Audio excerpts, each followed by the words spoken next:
الحمد لله رب العالمين،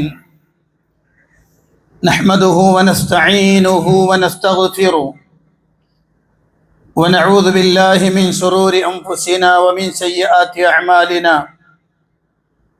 من يهده الله فلا مضل له ومن يضلل فلا هادي له، وأشهد أن لا إله إلا الله وحده لا شريك له، وأشهد أن محمدا عبده ورسوله صلى الله وسلم وبارك عليه وعلى آله وأصحابه ومن اهتدى بهداهم إلى يوم الدين. أما بعد،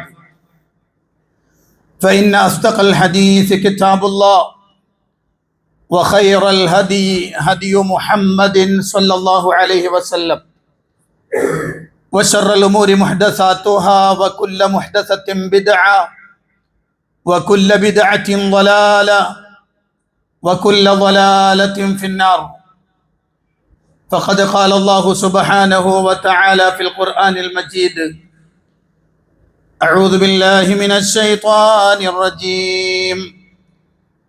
يا أيها الناس اتقوا ربكم الذي خلقكم من نفس واحدة وخلق منها زوجها وبث منهما رجالا كثيرا ونساء، واتقوا الله الذي تساءلون به والأرحام، إن الله كان عليكم رقيبا.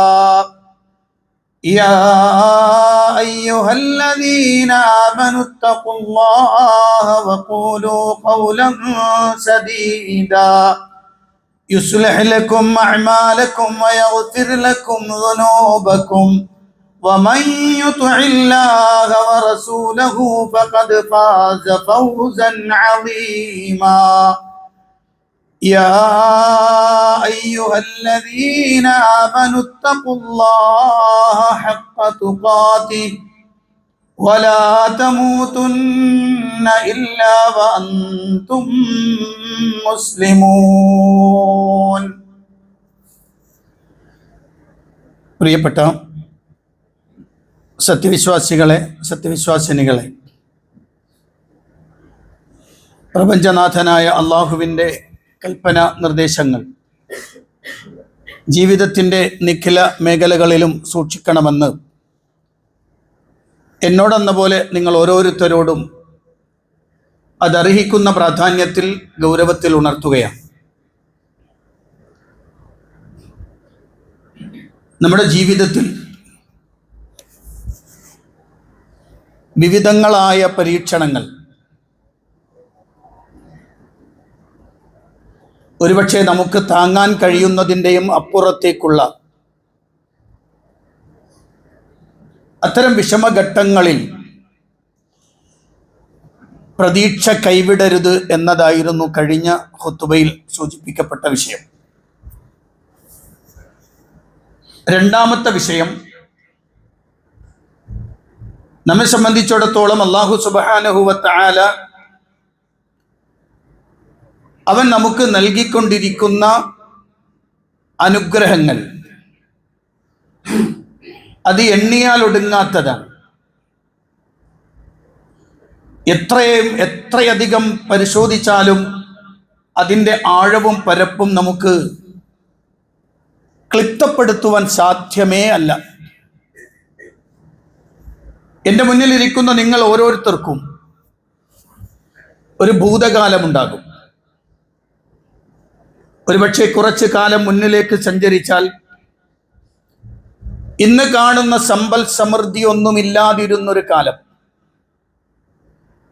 നമ്മുടെ ഓരോരുത്തരുടെയും ജീവിതത്തിൽ ഒന്നുമില്ലായ്മയുടെ കയ്പുകൾ കുടിക്കേണ്ടി വന്ന അതിനിസ്സഹായതയുടെ കാലഘട്ടങ്ങൾ കടന്നുപോയിട്ടുണ്ട്. ഇന്ന് നമ്മൾ നിൽക്കുന്ന ആ ഒരു അവസ്ഥ പരിശോധിക്കുമ്പോൾ ഇന്നലകളിൽ നമ്മൾ അനുഭവിച്ച പ്രയാസങ്ങളുമായി തട്ടിച്ചു നോക്കുമ്പോൾ വലിയ അനുഗ്രഹങ്ങളാണ് അല്ലാഹു സുബ്ഹാനഹു വ തആല നമുക്ക് നൽകിയത് എന്ന് നമുക്ക് ബോധ്യമാകും. പരിശുദ്ധ ഇസ്ലാമിന്റെ തുടക്കം സയ്യിദുന വ ഹബീബുന മുഹമ്മദുർ റസൂലുള്ളാഹി സ്വല്ലല്ലാഹു അലൈഹി വസല്ലം അള്ളാഹുവിന്റെ സൃഷ്ടിജാലങ്ങളിൽ അത്യുത്കൃഷ്ടനായ പ്രവാചകൻ. പ്രവാചകനേക്കാൾ ഉത്കൃഷ്ടമായി ഒരു വസ്തുവിനെയും അള്ളാഹു സുബ്ഹാനഹു വ തആല സൃഷ്ടിച്ചിട്ടില്ല. ആ പ്രവാചകൻ സല്ലല്ലാഹു അലൈഹി വസല്ലം അവിടുത്തെ ജീവിതത്തിൽ കടുത്ത പരീക്ഷണങ്ങളിലൂടെ കടന്നുപോയിട്ടുണ്ട് എന്ന് നമുക്കറിയാം. 13 കൊല്ലം, മക്കയിലെ 13 കൊല്ലം, പ്രവാചക ലബ്ധിക്ക് ശേഷമുള്ള 13 കൊല്ലം തീർത്തും പ്രയാസകരമായ അന്തരീക്ഷത്തിലൂടെയാണ് പ്രവാചകൻ കടന്നുപോയത്. അവിടെ പ്രവാചകൻ മാത്രമല്ല, മുസ്ലിങ്ങളായി കടന്നു വന്ന ആളുകളെല്ലാം അങ്ങനെയായിരുന്നു.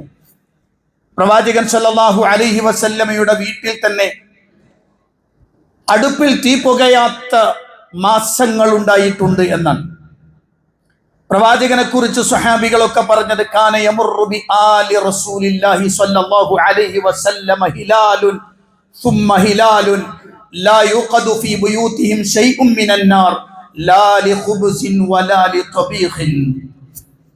മഹാനായ അബൂ ഹുറൈറ റളിയല്ലാഹു അൻഹു നിവേദനം ചെയ്യുന്ന ഹദീസ്, അദ്ദേഹം പറയാൻ, പ്രവാചകന്റെ കുടുംബത്തിലെ അടുപ്പ് പുകയാത്ത മാസങ്ങൾ ഉണ്ടായിട്ടുണ്ട്. ഒരു തരത്തിലും ഒന്നും പാകം ചെയ്യാത്ത മാസങ്ങൾ പ്രവാചക വീട്ടിൽ ഉണ്ടായിട്ടുണ്ട്. കേട്ട ആളുകൾ ചോദിച്ചു, ബി അയ്യി ശൈഇൻ കാനൂ യഈശൂന യാ അബാ ഹുറൈറ. അങ്ങനെയെങ്കിൽ അബൂ ഹുറൈറ, ആ മാസങ്ങളിൽ എങ്ങനെയാണ് അവർ ജീവിച്ചത്? എങ്ങനെയാണ് പ്രവാചകനും അവിടുത്തെ പത്നിമാരും ജീവിച്ചത്? എങ്ങനെയാണ്? മഹാനായ അബൂ ഹുറൈറ റളിയല്ലാഹു അൻഹു മറുപടി പറഞ്ഞത്, അൽ അസ്വദാൻ ഐ അത്തംറു വൽ മാ വകാന ലഹും ജീറാനും മിനൽ അൻസാർ ജസാഹുമുല്ലാഹു ഖൈറൻ ലഹും മനാഇഹ് യുർസിലൂന ഇലൈഹിം ശൈഅൻ മിൻ ലബൻ. കാരക്കയും വെള്ളവും മാത്രം തിന്നുകൊണ്ട് കുടിച്ചുകൊണ്ട് മാസങ്ങൾ തള്ളി നീക്കി ലോകത്തിന്റെ നായകൻ, അള്ളാഹുവിന്റെ സൃഷ്ടിജാലങ്ങളിൽ ഉത്കൃഷ്ടനായ പ്രവാചകൻ, അവിടുത്തെ പത്നിമാർ ഈത്തപ്പഴത്തിന്റെ ചുളകളിൽ ദിവസങ്ങളോളം കഴിഞ്ഞുകൂടിയ പ്രവാചകൻ, വെള്ളം മാത്രം കുടിച്ചുകൊണ്ട് ജീവിച്ച പ്രവാചകൻ, അയൽക്കാരായ അൻസാറുകളുടെ അടുത്ത് നിന്ന് കൊണ്ടു കൊടുക്കുന്ന അല്പം പാല് മാത്രം കുടിച്ചുകൊണ്ട് ദിവസങ്ങളോളം തള്ളി നീക്കിയ പ്രവാചകൻ. പ്രവാചക ജീവിതത്തെ എടുത്തു നോക്കുമ്പോൾ അത്ഭുതകരമാണ്. ഞാനൊരു സംഭവം പറയാം. പ്രവാചകൻ സല്ലല്ലാഹു അലൈഹി വസല്ലമയുടെ വീട്ടിലേക്ക് പ്രിയ മകൾ ഫാത്തിമത്തു സഹ്റ ബത്തൂൽ റളിയല്ലാഹു തആല അൻഹ, മഹദി അവர்கள் വരുന്നുണ്ട്. അവരുടെ കയ്യിൽ ഒരു പത്തിരി ഉണ്ട്. ആ പത്തിരി ഉപ്പക്ക് വേണ്ടി ഉണ്ടാക്കിയതാണ്. പ്രവാചകൻ സല്ലല്ലാഹു അലൈഹി വസല്ലം അടുത്തേക്ക് വരികയാണ് മകൾ. ആരോ കൊടുത്ത കുറച്ചു മാവ്, ആ മാവ് കൊണ്ട് നന്നായി കുഴച്ചൊരു പത്തിരി ഉണ്ടാക്കി ഉപ്പാന്റെ അടുത്തേക്ക് കൊണ്ടുവരുന്നുണ്ട്. നബി സല്ലല്ലാഹു അലൈഹി വസല്ലം അടുത്തേക്ക് കൊണ്ടുവന്ന് കൊടുത്തിട്ട്, ഉപ്പ, ഇത് ഞാൻ നിങ്ങൾക്ക് വേണ്ടി ഉണ്ടാക്കിയതാണ്. പ്രവാചകൻ ആ പത്തിരി കയ്യിൽ വാങ്ങി അതിൽ നിന്നൊരു കഷ്ണം പൊട്ടിച്ചു വായിലേക്ക് ഇടുമ്പോൾ അവിടുത്തെയുടെ കണ്ണുകൾ നിറഞ്ഞൊഴുകി. നബി സല്ലല്ലാഹു അലൈഹി വസല്ലം പറഞ്ഞു, 3 ദിവസമായി മയമുള്ളൊരു പത്തിരി തിന്നിട്ട് 3 ദിവസമായി മോളെ എന്ന് അല്ലാഹുവിന്റെ ഹബീബ് സല്ലല്ലാഹു അലൈഹി വസല്ലം. ജീവിതത്തിന്റെ ഏറ്റവും കടുപ്പുള്ള ദിവസങ്ങളിലൂടെയാണ് പ്രവാചകൻ സല്ലല്ലാഹു അലൈഹി വസല്ലം കടന്നുപോയത് എന്നറിയിക്കുന്ന പ്രവാചകന്റെ വചനങ്ങളാണ് ഞാൻ ഈ പറഞ്ഞത്. ചെറിയ പരീക്ഷണങ്ങളുടെ മുന്നിൽ തളർന്നുപോയി അള്ളാഹു തന്ന അനുഗ്രഹങ്ങൾ മുഴുവനും വിസ്മരിച്ച് എനിക്കൊന്നും കിട്ടിയില്ലല്ലോ എന്ന് പരിതപിക്കുന്ന മനുഷ്യന്റെ മുന്നിലാണ് അള്ളാഹുവിന്റെ പ്രവാചകൻ സല്ലല്ലാഹു അലൈഹി വസല്ലമയുടെ ജീവിതത്തെ നാം കാണേണ്ടത്.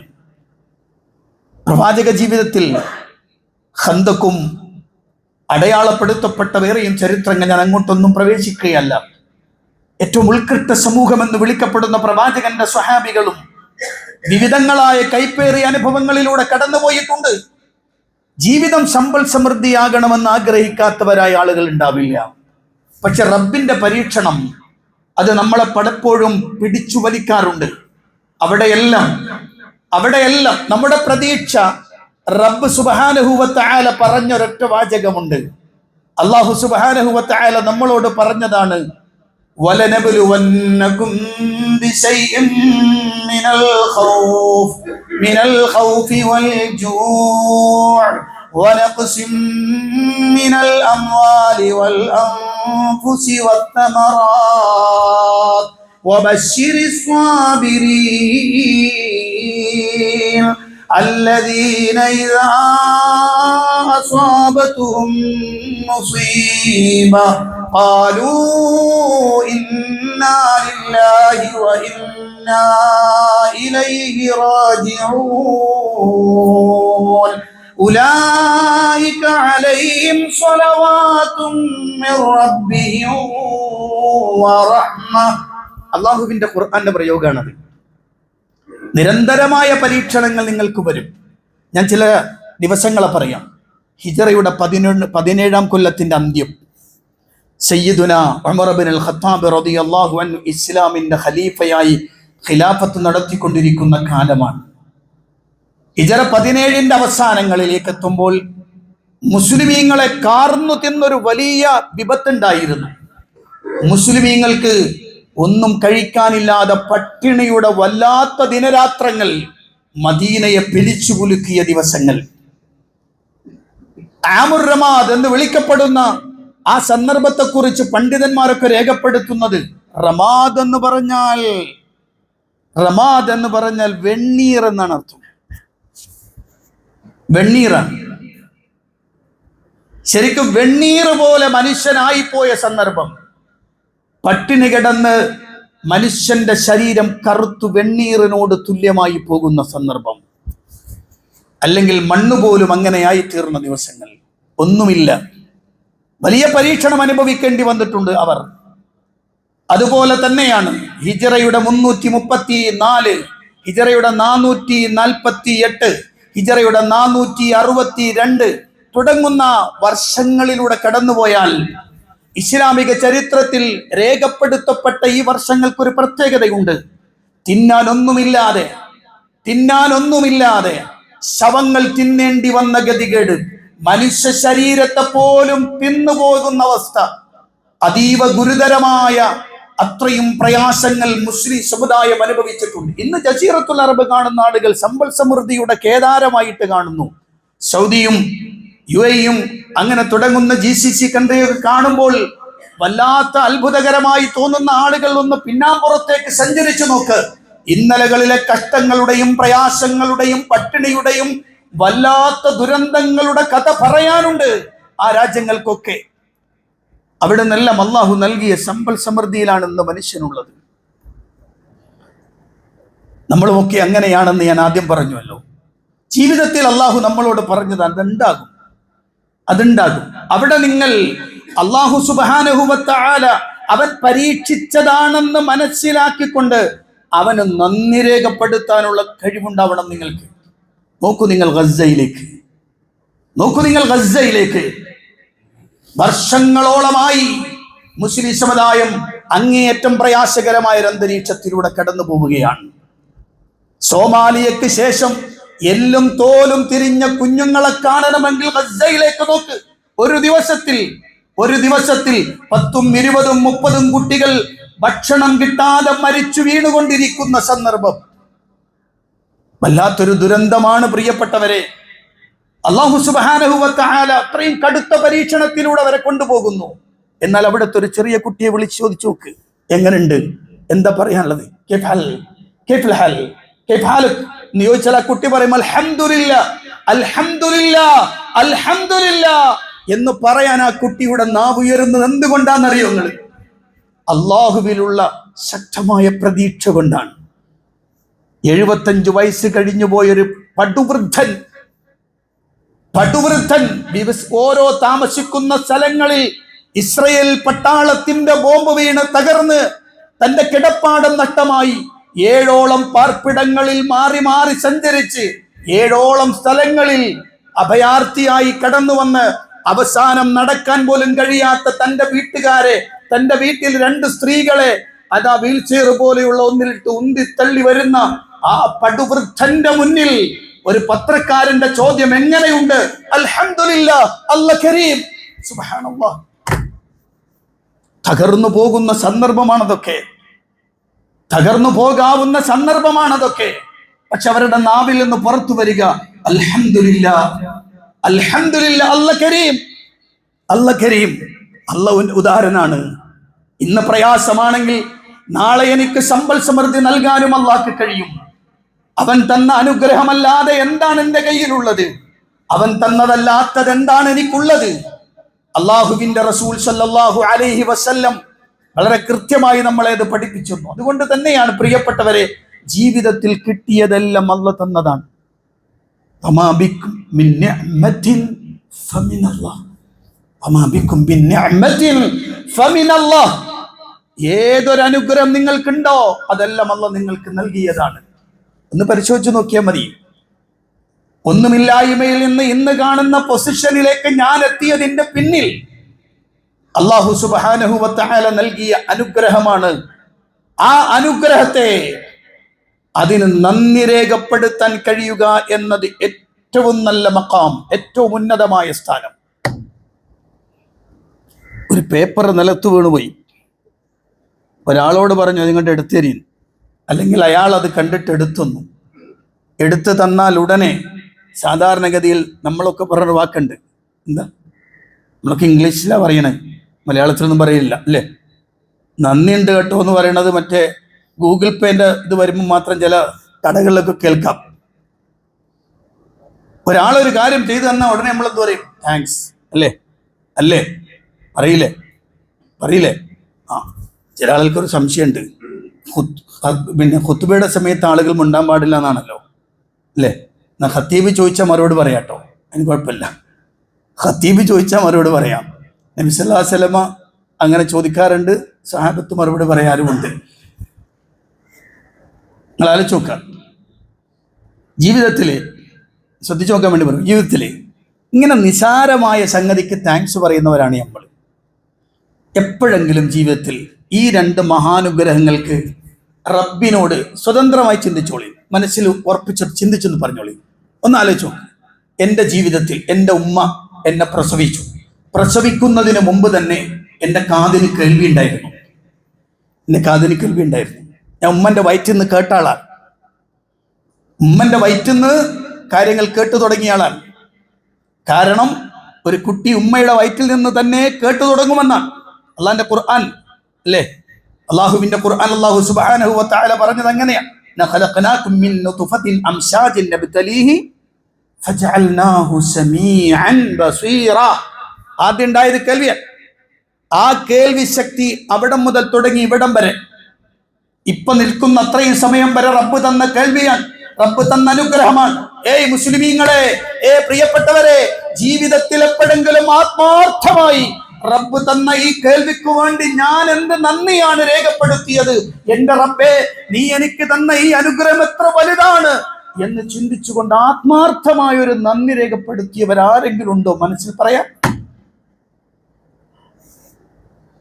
ഒരു ചെറിയ കാര്യത്തിന് താങ്ക്സ് പറയുന്ന നമ്മൾ ഇത്രയും വലിയൊരു അനുഗ്രഹം കിട്ടിയതിന് എപ്പോഴാണ് പ്രിയപ്പെട്ടവരെ നന്ദി രേഖപ്പെടുത്തിയത്? ഈ കണ്ണിന്റെ അനുഗ്രഹത്തിന് എപ്പോഴാണ് നന്ദി രേഖപ്പെടുത്തിയത്? നന്ദി രേഖപ്പെടുത്തുക എന്നത് മഹാന്മാരായ മുൻഗാമികൾ രേഖപ്പെടുത്ത ശുക്റു അലാ മനാസിലിൽ സാലിക്കീൻ, അള്ളാഹുവിലേക്ക് ചേർന്നു നിൽക്കുന്ന, അള്ളാഹുവിലേക്ക് നിരന്തരമായി മടങ്ങുന്ന ആ നന്മയിൽ പ്രവേശിച്ച ആളുകളുടെ ഏറ്റവും ഉന്നതമായ പണി ശുക്ർ ചെയ്യുക, നന്ദി രേഖപ്പെടുത്തുക എന്നതാണ്. അള്ളാഹുവിന്റെ ഹബീബ് സല്ലല്ലാഹു അലൈഹി വസല്ലം അവിടുന്ന് നമ്മളോട് പറഞ്ഞു തന്നൊരു വാചകം ആയിഷ ബീബി റളിയല്ലാഹു അൻഹ നിവേദിച്ച ഹദീസിൽ കാണാം, മാ മിൻ അബ്ദിൻ യശ്റബുൽ മാഅൽ ഖറാഹ് ഫയദ്ഖുലു ബിഗൈരി അദാ വയുഖ്രിജുൽ അദാ ഇല്ലാ വജബ അലൈഹി ശുക്ർ. ഏതൊരു മനുഷ്യൻ അവന് നല്ല കുടിനീരായി കുടിക്കാൻ ഒരു ഗ്ലാസ് വെള്ളം കിട്ടുകയും ആ വെള്ളം ഒരു പ്രയാസവുമില്ലാതെ അവന്റെ വായിൽ വെച്ച് അവന്റെ അന്നനാളത്തിലൂടെ ഉള്ളിലേക്ക് ഇറങ്ങിപ്പോകാൻ ഒരു പ്രയാസമില്ലാതെ ഇറങ്ങിപ്പോവുകയും അവസാനം അത് ആമാശയത്തിൽ വെച്ച് കൃത്യമായി വേർതിരിക്കപ്പെട്ട് മൂത്രശങ്ക ഉണ്ടാകുമ്പോൾ ഒരു പ്രയാസവുമില്ലാതെ മൂത്രമൊഴിച്ച് കളയുകയും ചെയ്യാൻ ഒരു മനുഷ്യൻ അനുഗ്രഹം ലഭിച്ചാൽ ഇല്ലാ വജബ അലൈഹി ശുക്ർ, അവന്റെ മേൽ ശുക്ർ ചെയ്യൽ നിർബന്ധമാണ്. ഓ സുബ്ഹാനല്ലാഹ്. അങ്ങനെയെങ്കിൽ എത്രയാണ് അറിയണം പ്രിയപ്പെട്ടവരെ. വെള്ളം കുടിക്കാൻ കഴിയാതെ കഷ്ടപ്പെടുന്ന ആയിരക്കണക്കിന് രോഗികൾ നമ്മുടെ ചുറ്റുഭാഗത്തുണ്ട്. വെള്ളം കണ്ടിട്ട് കുടിക്കാൻ ആഗ്രഹമുണ്ടായിട്ടും ഡോക്ടർ പറഞ്ഞു കുടിക്കാൻ പാടില്ല. കാരണം അയാൾ കിഡ്നി പേഷ്യന്റ് ആണ്, കുടിക്കരുത്, ഒരളവേ നിശ്ചയിച്ചു കൊടുത്തിരിക്കുന്നു. അതിയായ ആഗ്രഹമുണ്ട്, പക്ഷെ കുടിക്കാൻ പറ്റില്ല. മൂത്രമൊഴിക്കണമെന്ന് ആഗ്രഹമുണ്ട്, വേദന കൊണ്ട് മൂത്രമൊഴിക്കാൻ പറ്റാത്ത എത്രയോ മനുഷ്യന്മാർ, ട്യൂബിട്ടതിലൂടെ മൂത്രം പോകുന്ന എത്രയോ മനുഷ്യന്മാർ. മനുഷ്യരെ, അള്ളാഹു തന്ന അനുഗ്രഹത്തിന്റെ വലിപ്പം എത്രയാണ്. അങ്ങനെ കിട്ടിയെങ്കിൽ നിർബന്ധമാണ്. അള്ളാഹുവിന്റെ ഹബീബ് സല്ലല്ലാഹു അലൈഹി വസല്ലമയിൽ നിന്ന് സയ്യിദത്തുന ആയിഷത്തു സിദ്ദീഖ റളിയല്ലാഹു അൻഹ പഠിപ്പിക്കുകയാണ്. ആലോചിച്ച് നോക്ക്. നമ്മളിലേക്ക് ചിന്തിച്ചാൽ മതി, വേറെ ആരും നോക്കണ്ട. നമ്മളിലേക്ക് നമുക്ക് കിട്ടിയത്, നമ്മൾ അനുഭവിച്ചു കൊണ്ടിരിക്കുന്നത്, നമ്മുടെ ചുറ്റുഭാഗത്ത് നമുക്ക് ലഭിച്ചുകൊണ്ടിരിക്കുന്നത് എല്ലാം എല്ലാം എല്ലാം എത്ര നന്ദി രേഖപ്പെടുത്തി എന്ന് ഞാനും നിങ്ങളുമൊക്കെ വലിയ ഗൗരവത്തോടെ ആലോചിക്കേണ്ടതാണ്. അള്ളാഹുവിന്റെ ഖുർആൻ പറഞ്ഞൊരു വാക്കുണ്ട്, വകുലു വശ്റബു വലാ തുസ്രിഫു ഇന്നഹു ലാ യുഹിബ്ബുൽ മുസ്രിഫീൻ. നിങ്ങൾ തിന്നുകയും കുടിക്കുകയും ചെയ്തോളൂ, തിന്നോളൂ, കുടിച്ചോളൂ. വലാ തുസ്രിഫു, നിങ്ങൾ ഒരിക്കലും അമിതം പ്രവർത്തിക്കുന്നവരാവരുത്. ഇന്നഹു ലാ യുഹിബ്ബുൽ മുസ്രിഫീൻ, അമിതം പ്രവർത്തിക്കുന്നവരെ അള്ളാഹു ഇഷ്ടപ്പെടുകയില്ല. ശ്രദ്ധിച്ചോളൂ പ്രിയപ്പെട്ടവർ, എന്റെ മുന്നിലിരിക്കുന്ന പ്രിയപ്പെട്ട സഹോദരന്മാർ, സഹോദരിമാർ, ഞാനൊന്ന് കണക്ട് ചെയ്യാൻ. ഗസയിലെ നമ്മുടെ മക്കളെ, അവരുടെ ശരീരത്തെ നിങ്ങളൊന്ന് കണ്ടു നോക്ക്, അവരുടെ കണ്ണുനീരിനെ ഒന്ന് കണ്ടു നോക്ക്. ഭക്ഷണമില്ലാതെ ആരെങ്കിലും കൊടുക്കുന്നതിന്റെ പിന്നാലെ പാത്രവും ഏന്തി നടക്കുന്ന കുഞ്ഞുമക്കളുടെ ദൈന്യമായ മുഖം പ്രിയപ്പെട്ടവരൊന്ന് ചിന്തിച്ചു നോക്ക്. എന്നിട്ട് വാ, മലപ്പുറം ജില്ലയിലെ വിവിധങ്ങളായ പ്രദേശങ്ങളിൽ വലിയ ശക്തമായി തലച്ചുപൊന്തി നിൽക്കുന്ന വലിയ ഹോട്ടലുകൾ, ആ ഹോട്ടലിന്റെ ഉള്ളിൽ തട്ടമിട്ടതും ഇടാത്തതുമായ ഉമ്മമാരടങ്ങുന്ന കുടുംബങ്ങൾ, അവർ ഭക്ഷണം കഴിച്ചിട്ട് ഇറങ്ങി പോകുമ്പോ അവിടെ വേസ്റ്റ് ആക്കിയിട്ടിരിക്കുന്ന ഭക്ഷണത്തിന്റെ തോതുമെടുക്ക്. അടുത്ത പരീക്ഷണത്തിലേക്ക് വീഴുകയാണോ ഞാനും നിങ്ങളും എന്ന് ചിന്തിക്കേണ്ട ദൂരം വല്ലാതെ കൂടിയിട്ടുണ്ട്. എത്ര ഭക്ഷണങ്ങൾ വെറുതെ വേസ്റ്റ് ആക്കി കളയുന്ന, ഒരാവശ്യമില്ലാതെ ഭക്ഷണം ഇല്ലാതാക്കി കളയുന്നവരെ ആലോചിച്ചു നോക്ക്. നമ്മുടെ കുഞ്ഞുമക്കൾ, നമ്മുടെ സഹോദരങ്ങൾ, അവർ യാചിക്കുകയാണ് ഒരിറ്റ ഭക്ഷണത്തിന് വേണ്ടി. ഇവിടെ ദൂർത്തെറിയുകയാണ് ഭക്ഷണം. അള്ളാഹുവിന്റെ ഹബീബ് സല്ലല്ലാഹു അലൈഹി വസല്ലം, അതാ പ്രവാചകൻ പറഞ്ഞൊരു വാക്കുണ്ട്, ശ്രദ്ധിച്ചോളി. ഇന്ന ശൈത്താന യഹ്ളുറു അഹദകും ഇൻദ കുല്ലി ശൈഇൻ മിൻ ശൈനി. പിശാച് നിന്റെ ഓരോരുത്തരുടെയും പ്രവർത്തനത്തിനടുത്ത് പിശാച് വരും. ഹത്താ യഹ്ളുറുഹു ഇൻദ തുആമിഹി, ഭക്ഷണത്തിനടുത്തും പിശാച് വരും. ഫൈദാ സഖത്തത് മിൻ അഹദികും ലുഖ്മ ഫൽയുമിത് മാ കാന ബിഹാ മിൻ അദാ സുമ്മ ലയകുലുഹാ റസൂലുള്ളാഹി പറയാൻ, പിശാച് നിന്റെ അടുത്ത് വരുന്നു, നിന്റെ കയ്യിൽ നിന്ന് നീ ഭക്ഷണത്തിന് വേണ്ടി വായിലേക്ക് വെക്കാൻ വെച്ചതിൽ നിന്ന് എന്തെങ്കിലും ഒന്ന് നിലത്ത് പോയിട്ടുണ്ടെങ്കിൽ ആ നിലത്തു പോയത് നീ എടുക്കണം.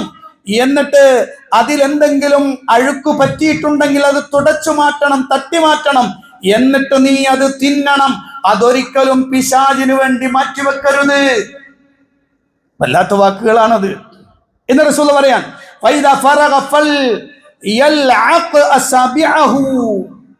ഭക്ഷണം കഴിച്ചു കഴിഞ്ഞാൽ നീ നിന്റെ വിരലുകൾ ഈമ്പണം.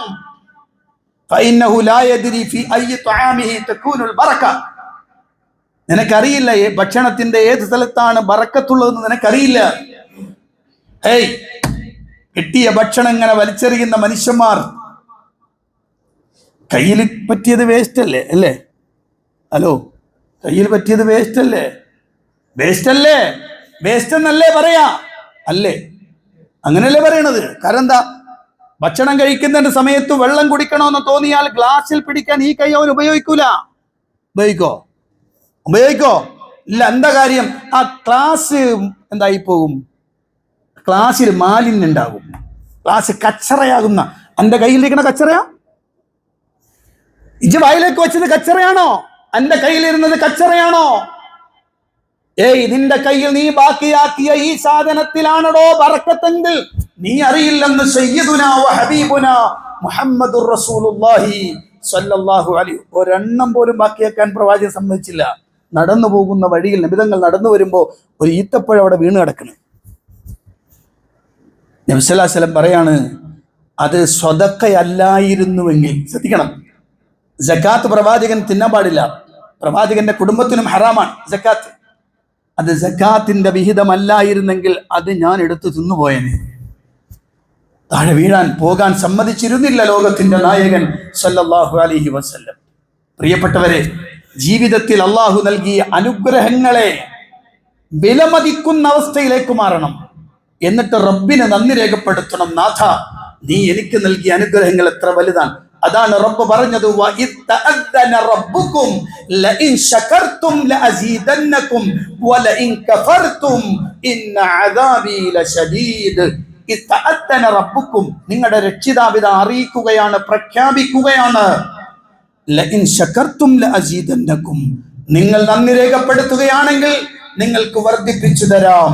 വലഇൻ കഫർതും, ഇനി നിങ്ങൾ നിഷേധിക്കുകയാണെങ്കിൽ അഥവാ നന്ദി കേട് കാണിക്കുകയാണെങ്കിൽ ഇന്ന അദാബി ലശദീദ്, തീർച്ചയായും എന്റെ ശിക്ഷ അതികഠിനമായിരിക്കും കേട്ടോ എന്ന് അല്ലാഹു സുബ്ഹാനഹു വ തആല നമ്മളോട് പ്രഖ്യാപിക്കുകയാണ്. അതുകൊണ്ട് പ്രിയപ്പെട്ടവരെ, കിട്ടിയത് അള്ളാഹുവിന്റെ അനുഗ്രഹമാണ്.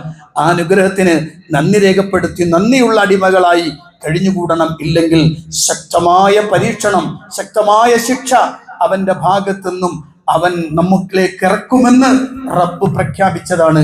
അള്ളാഹു കാത്തുരക്ഷിക്കുമാറാവട്ടെ.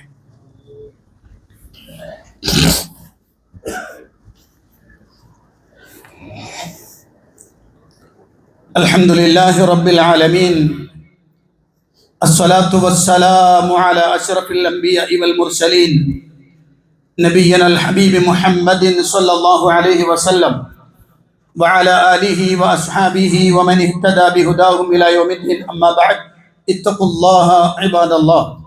പ്രിയപ്പെട്ട സത്യവിശ്വാസികളെ, വിശ്വാസിനികളെ, അള്ളാഹുവിന്റെ കൽപ്പന നിർദ്ദേശങ്ങൾക്കനുസരിച്ച് ജീവിക്കണമെന്ന് ഒരിക്കൽ കൂടി എന്നോടും നിങ്ങളോടും ഉണർത്തുകയാണ്. ദിവസങ്ങളിൽ ഏറ്റവും പ്രധാനപ്പെട്ട ദിവസമാണ് യൗമുൽ ജുമുഅ. സയ്യിദുൽ അയ്യാം എന്നാണ് പറയാം. സയ്യിദുൽ അയ്യാം, ദിവസങ്ങളുടെ നേതാവ് എന്നാണ് പറയാം. വളരെ പ്രാധാന്യത്തോടുകൂടി അല്ലാഹുവിന്റെ റസൂൽ സ്വല്ലല്ലാഹു അലൈഹി വസല്ലം പഠിപ്പിച്ച ഒരു ദിവസമാണ്. ഈ ദിവസത്തിന്റെ ഒരു പ്രത്യേകത മാനിച്ചുകൊണ്ട് സത്യവിശ്വാസികളായ നമ്മൾ ചെയ്യേണ്ടുന്ന ഒരു പണിയുണ്ട്. അതെന്താണ് ആ പണി എന്നറിയാം? ഇഖാമത്തിന്റെ സമയത്ത് പള്ളിയിലെത്തലല്ല വേണ്ടത്. വെള്ളിയാഴ്ച ദിവസം പള്ളിയിലെത്തുന്നത് ഇമാമ് മിമ്പറിൽ കയറുന്നതിന് മുമ്പെത്തണം. ഇമാമ് മിമ്പറിൽ കയറുന്നതിന് മുമ്പെത്തണം. അതിനുശേഷമാണ് എത്തുന്നതെങ്കിൽ അയാൾക്ക് ജുമുഅയുടെ പൂർണ്ണ പ്രതിഫലം ലഭിക്കുന്നില്ല. അത് അള്ളാഹുവിന്റെ റസൂൽ സല്ലല്ലാഹു അലൈഹി വസല്ലം പഠിപ്പിച്ചതാണ്. നേരത്തെ എത്തണം, എന്നിട്ട് ശ്രദ്ധിച്ചിരിക്കണം. വന്നാലുടനെ ഇമാമ് മിമ്പറിൽ നിൽക്കുകയാണെങ്കിലും വാങ്ക് കൊടുക്കുകയാണെങ്കിലും പള്ളിയിൽ കയറിയാൽ എന്ത് ചെയ്യണം? എത്രയും പെട്ടെന്ന് തഹിയ്യത്ത് നിസ്കരിച്ചേക്കണം. 2 റക്അത്ത് തഹിയ്യത്ത് നിസ്കരിക്കണം. ഇമാമ് മിമ്പറിൽ നിന്നാലും ശരി, വാങ്ക് കൊടുക്കുന്ന കേട്ടാലും ശരി, 2 റക്അത്ത് തഹിയ്യത്ത് നിസ്കരിക്കണം. കാരണം അത് നിസ്കരിക്കാതെ ഇരിക്കരുത് എന്ന് ഇരുന്ന ആളെ നബിതങ്ങളെ എഴുന്നേൽപ്പിച്ച് നിസ്കരിപ്പിച്ചതാണ്, അല്ലേ? സുലൈഖുൽ ഖത്ഫാൻ റളിയല്ലാഹു അൻഹു കയറി വന്നു പള്ളിയിൽ. റസൂലുള്ളാഹി വഹുവ യഖ്തുബു അൽ മിമ്പർ, റസൂലുള്ളാഹി മിമ്പറിൽ ഖുത്ബ നടത്തിക്കൊണ്ടിരിക്കുക. അദ്ദേഹം കയറി വന്നു, ഖുത്ബ നടത്തിക്കൊണ്ടിരിക്കല്ലേ. അപ്പം നബിതങ്ങൾ അവിടെ ഇരുന്നു, അല്ല, സുലൈഖുൽ ഖത്ഫാൻ റളിയല്ലാഹു അൻഹു അവിടെ ഇരുന്നു. അപ്പോൾ റസൂൽ യാ സുലൈഖ് യാ ഫുലാൻ അസ്വല്ലൈത്, നിസ്കരിച്ചോ? ഖുത്ബ എന്നാ ചോദിക്കണം കേട്ടാ. അസ്വല്ലൈത്, നിസ്കരിച്ചോ? അദ്ദേഹം പറഞ്ഞില്ല. അപ്പോൾ റസൂൽ പറഞ്ഞു, എഴുന്നേറ്റ് സ്വല്ലി റക്അത്തൈൻ, പെട്ടെന്ന് 2 റക്അത്ത് നിസ്കരിക്കും എന്ന് നബി സല്ലല്ലാഹു അലൈഹി വസല്ലം പറഞ്ഞു.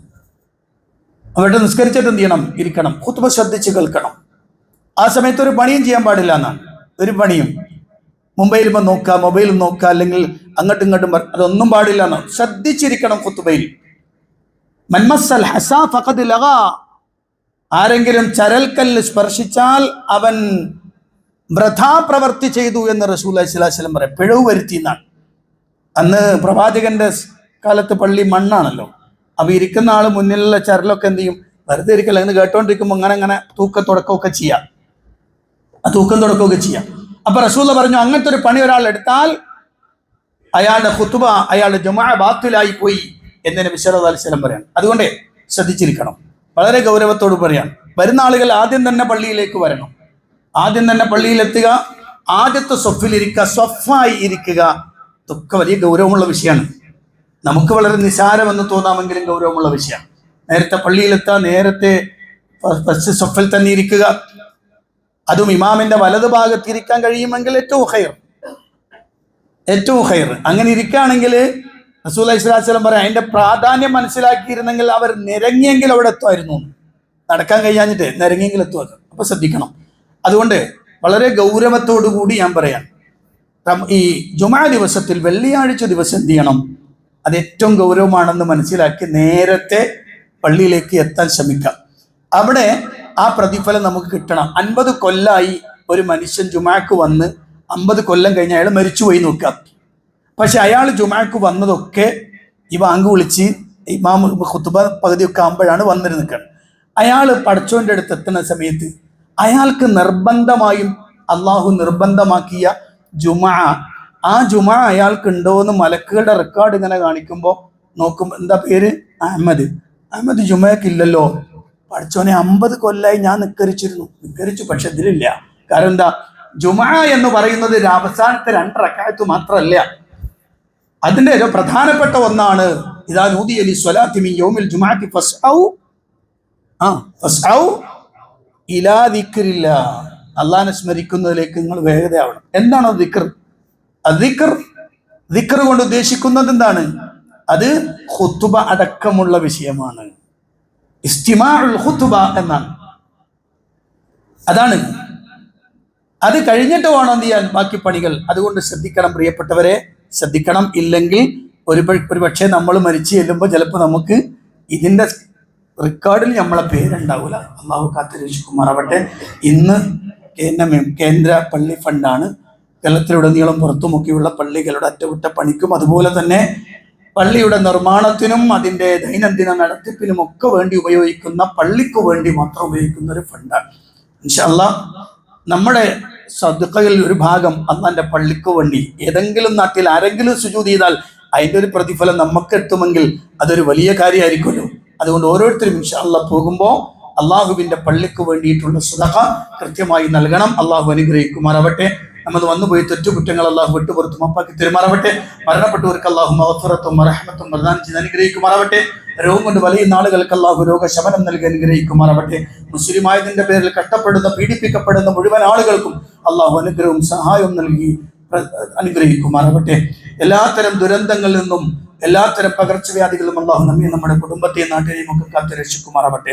അല്ലാഹു മഗ്ഫിർ ലിൽ മുഅ്മിനീന വൽ മുഅ്മിനാത്ത് വൽ മുസ്ലിമീന വൽ മുസ്ലിമാത്ത് അൽ അഹ്യാഇ മിൻഹും വൽ അംവാത്ത് ഇന്നക മുജീബുദ് ദഅവാതി വഖാദിൽ ഹാജാത്ത്. اللهم اعز الاسلام والمسلمين واذل الشرك والمشركين. اللهم دمر اعداءنا واعداء الدين بما شئت وكيف شئت يا ذا الجلال والاكرام. ربنا تقبل منا انك انت السميع العليم وتب علينا انك انت التواب الرحيم. ربنا آتنا في الدنيا حسنة وفي الآخرة حسنة وقنا عذاب النار. آمين برحمتك يا أرحم الراحمين والحمد لله رب العالمين.